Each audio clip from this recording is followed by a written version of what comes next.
going to do something slightly different that we haven't actually done for a few years, but I think we're at the stage of being able to do this. I'm going to invite Year 2 and Year 3 who are around the church, and maybe some of their other younger siblings, if they're here as well, to come forward and sit on the floor in front of me so we can have a bit of a dialogue homily.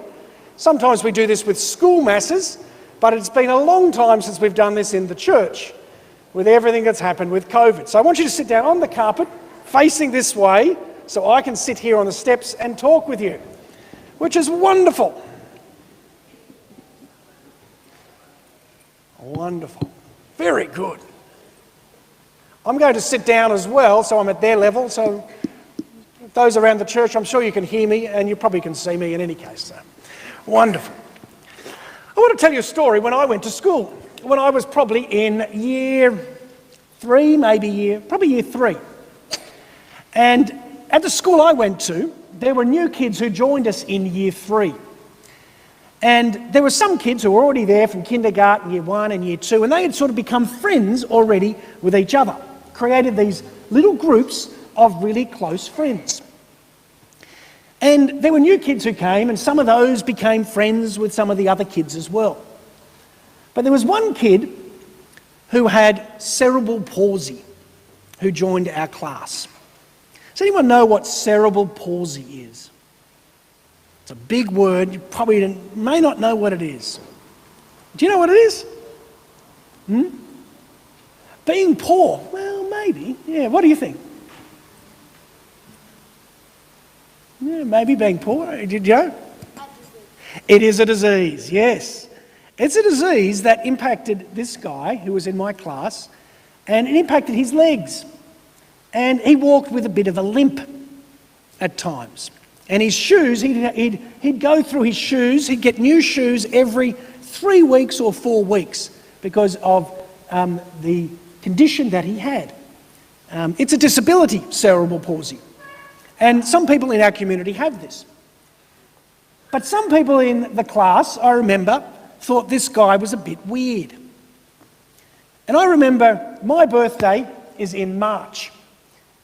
So towards the beginning of the year. And we know that school normally starts at the end of January, early February. And it was getting too close to my birthday. And we decided it was time for me to have a birthday party, as we like to do. I'm sure many of you have had birthday parties as well. And I was thinking about the kids who I wanted to invite. And I was going down the list of the kids, and I was talking about it with my mum. And she said, who should we invite? And I went down the list, and I said, I want to invite all of these different kids. And she said, what about Nicholas? That was his name. Shouldn't we invite Nicholas? And I said, yeah, but some of the other kids don't like him. They think he's a bit weird. And my mum said, I think we should invite him, and we should invite all the other kids as well, and we should make a special effort to make him feel welcome. And that was a really big, important moment in my life, because it helped me to realise that Jesus doesn't want just us to welcome the people we feel comfortable with. He doesn't want us to just welcome our friends. He wants us to be friends with everybody. Last week in our gospel, Jesus said, go out to all the nations and tell the good news.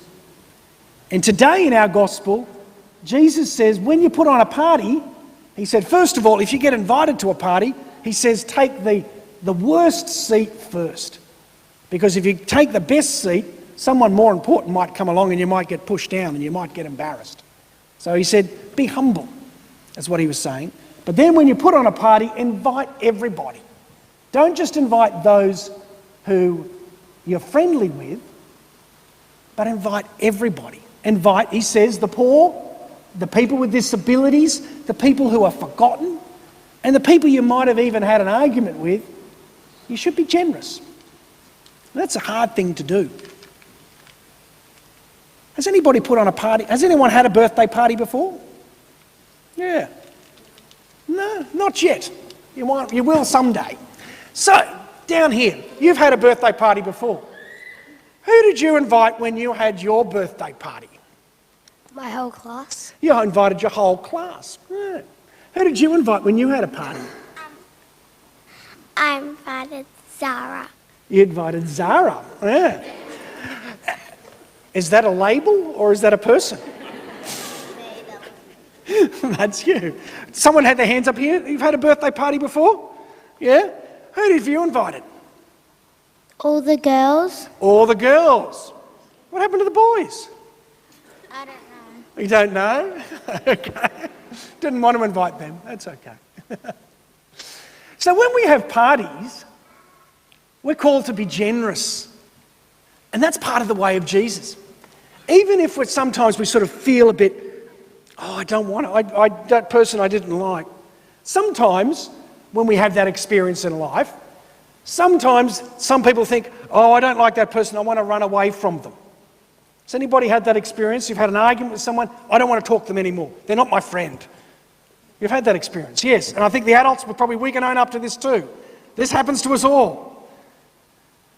But Jesus is saying, even the ones we've had arguments with, we should be the ones who are generous. That's the way of Jesus. Even when people are cruel to Jesus, Jesus is still kind. It's an amazing thing. And the way Jesus does that is by being humble. Because if we're too proud in our own way, if we think, well, they've hurt me, I need to get them back, then we'll never get anywhere. Our world will not be a place of peace. And that's what the first reading was talking about, reminding us to be humble. And to be humble occasionally requires humiliation. Does anyone know what it means to be humiliated? What's it mean to be humiliated? What do you think? Insulted. Insulted. What do you think? Well, that's a good word, yes. Embarrassed. Embarrassed, yeah.